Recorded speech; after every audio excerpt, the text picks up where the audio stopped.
Student आज का जो हमारा टॉपिक है वो आपके पास बड़े ही इम्पोर्टेंट टॉपिक है। इससे हमें डिस्कस करना है आज के टॉपिक में कि नीड फॉर इंटरवल एस्टिमेट। देखिए आपने एस्टिमेशन का चैप्टर पढ़ा। एस्टिमेशन हमारे पास क्या होता है कि एस्टिमेटर को यूज करते हुए एस्टिमेट फाइंड करना। एस्टिमेटर क्या था, फार्मूला को यूज करते हुए आप स्पेसिफिक वैल्यू जो फाइंड करते हो उस फुल प्रोसेस को आप क्या कहते हो, एस्टिमेशन कहते हो। एस्टिमेशन को आप डिवाइड करते हो कि इंटरवल एस्टिमेट और पॉइंट एस्टिमेट। अच्छा, इससे प्रीवियस लेक्चर्स जो मैंने आपको पढ़ाया था एक्यूरेसी एंड प्रिसिजन को, वो पढ़ाने का मकसद क्या था? मकसद सिर्फ यही था कि जब मैं आपको ये टॉपिक समझाऊंगी तो ये दोनों चीजें जो है इस टॉपिक में यूज होंगी। तो आपको पता होना चाहिए कि what is the meaning of accuracy and where we can use and what is the meaning of the precision and where we can use. ठीक है, डिफरेंस बिटवीन देम जो मैंने आपको बताया था topic, what is the difference between accuracy and precision with diagram and with the real life example. वो कराने का मकसद यही था कि आप जो इंटरवल एस्टिमेट कराएंगे तो आपको पता होना चाहिए कि where we use interval estimate and what is the need for interval estimate use करने के लिए हमारे पास है। अब देखिए हमारे पास एस्टिमेशन टॉपिक आता है, उसमें हमारे पास point estimate and interval estimate आता है। अब एस्टिमेशन को जब आपने डिवाइड किया, इसमें बड़ी इंपॉर्टेंट और इसमें समझने वाली बात है। जब आप एस्टिमेशन जो फुल प्रोसेस है जिसमें एस्टिमेटर, ये हमारे पास प्रोसेस क्या है, एस्टिमेटर को यूज करते हुए मतलब फार्मूला को यूज करते हुए आप फाइंड करते हो एस्टिमेट। ठीक है, एस्टिमेट हमारे पास क्या होती है, specific value.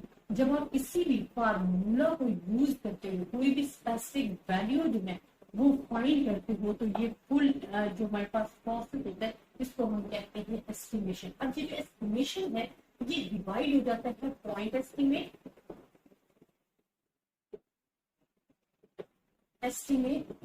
And interval estimate में। स्टूडेंट पॉइंट एस्टिमेट हमारे पास क्या था, पॉइंट एस्टिमेट होता है जब we have the specific value, तो हमारे पास क्या आ जाती है, स्पेसिफिक वैल्यू आ जाती है, एक सिंगल वैल्यू आती है। स्पेसिफिक वैल्यू या आप कह सकते हो सिंगल वैल्यू। लेकिन इंटरवल एस्टिमेट में we have the range of values, range of value. अब देखिए यहाँ पे जो पॉइंट एस्टिमेट है यहाँ पे यूज होते हैं एक्यूरेसी।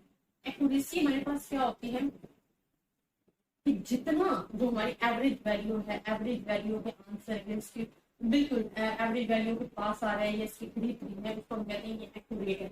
लेकिन ये इंटरवल एस्टिमेट है वो होती है रेंज ऑफ वैल्यूज। तो प्रिसिजन इसमें प्रिसिजन यूज हो रहा होता है, जो कि किस लिए होता है कि हमारी जो वैल्यूज है उनमें वेरिएबिलिटी कम से कम, वो इतना दूर ना हो, वो पास जो आपकी वैल्यूज है वो इस शेप में हो। जरूरी नहीं है इसमें, ये जरूरी नहीं है कि वो आपकी सेंट्रल वैल्यू के पास, लेकिन जो इसमें होती है इसमें आपकी सेंट्रल वैल्यू के पास वैल्यू होना बहुत जरूरी होता है, क्योंकि हमारे पास एक सिंगल वैल्यू आ रही है। लेकिन यहाँ हमारे पास रेंज ऑफ वैल्यूज है। अब हमने कहा कि नीड फॉर इंटरवल एस्टिमेट, हमें इसकी क्यों जरूरत पड़ती है। देखिए स्टूडेंट जब पॉइंट एस्टिमेटर फाइंड करते हैं तो इसमें जो हमारे पास वैल्यू होती है वो सैंपल डेटा जो सिंगल वैल्यू प्रोवाइड कर रहा होता है, जो कि हमारे पास क्या होती है, एक्यूरेट होती है। लेकिन अगर हम देखते हैं कि हमारे पास ऐसी सिचुएशन है जिसमें जो हमारे पास वैल्यूज है वो गैप के सूरत में आ रही है, we are not confirm about the single value, we have the range of the value, we have the range range and upper range, तो वहां हमें जरूरत पड़ जाती है इंटरवल एस्टिमेट। अच्छा, ऐसे बहुत सारे रियल एग्जांपल है। फॉर एग्जांपल अगर मैं एवरेज वेट नोट करती हूँ ना तो फॉर एग्जांपल आ जाएगा 64 वेट आ रहा है स्टूडेंट्स का। लेकिन अगर मैं आपको कहती हूँ कि आपने डिफरेंट क्लासेस है, डिफरेंट स्टूडेंट्स का वेट है, ये उनकी फिजिक पे डिपेंड करता है।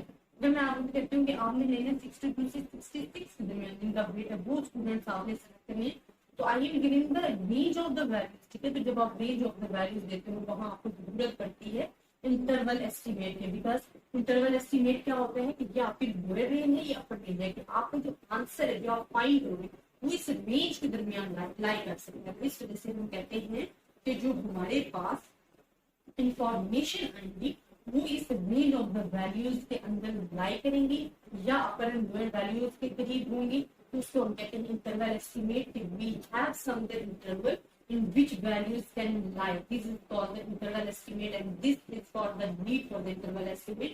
तो ये आपको पता होना चाहिए। जो हम एक्यूरेसी यूज कर रहे थे वो पॉइंट एस्टिमेट पे यूज कर रहे थे, because we have some specific value, जो हमारे पास इंटरवल एस्टिमेट होता है वहां हमारे पास रेंज ऑफ द वैल्यूज आ रहा है। अब स्टूडेंट हमारे पास इंटरवल एस्टिमेट हमने पढ़ा था लोअर एंड अप। अच्छा, इसमें यूज हो रहा होता है, इसमें यूज हो रहा होता है एल एंड यू। अब एल एंड यू के क्या है, ये हमारे पास लोअर लिमिट होती है, आप जो लोअर लिमिट दे देते हो विधि से नीचे लिमिट, और ये आपके पास अपर लिमिट होती है, इससे ऊपर वैल्यू लिमिट होती है। अब यहाँ देखो जो मैंने आपको एग्जांपल दी, यहाँ पे लोअर लिमिट आपके पास क्या थी L60, जहाँ पे आपके पास क्या है वो जो हमारे पास अपर लिमिट है वो हमारे पास क्या है 66। Okay, we have the difference between them, तो हमारे पास क्या आ जाते हैं इंटरवल एस्टिमेटर। किसी स्टूडेंट आपने यही याद रखना है। अच्छा, आप मुझे आगे करोगे टेस्टिंग ऑफ हाइपोथेसिस, आपको दिया जाएगा confidence interval.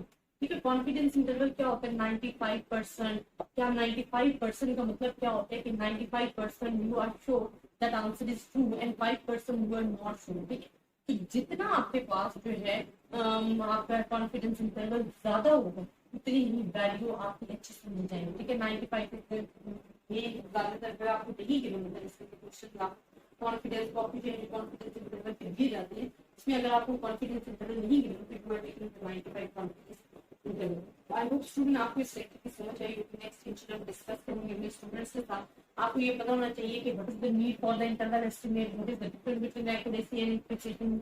It's not for the FSc level but BSc level and interview level पे आपसे ये चीजें बड़ी पूछी जा रही होती है जो कि आपके कॉन्सेप्ट क्लियर नहीं होती। जब भी मैं आपको कहती हूँ कि आप जो भी टॉपिक मतलब आपको तैयार करते हो तो वो एग्जाम्पल का मस्ट प्रोवाइड करो जो कि आपके स्टैटिस्टिक्स से भी रिलेटेड रियल लाइफ एग्जाम्पल जो है वो भी आप मस्ट इसके साथ ऐड किया करो, क्योंकि रियल लाइफ एग्जाम्पल जो आपको कॉन्सेप्ट है वो क्लियर हो जाता है और आपको याद रखने में आसान होता है। आई होप स्टूडेंट आपको मेरा लेक्चर पसंद आया होगा, ज्यादा से ज्यादा स्टूडेंट्स के साथ शेयर कीजिएगा, अपनी दुआओं में याद रखिएगा।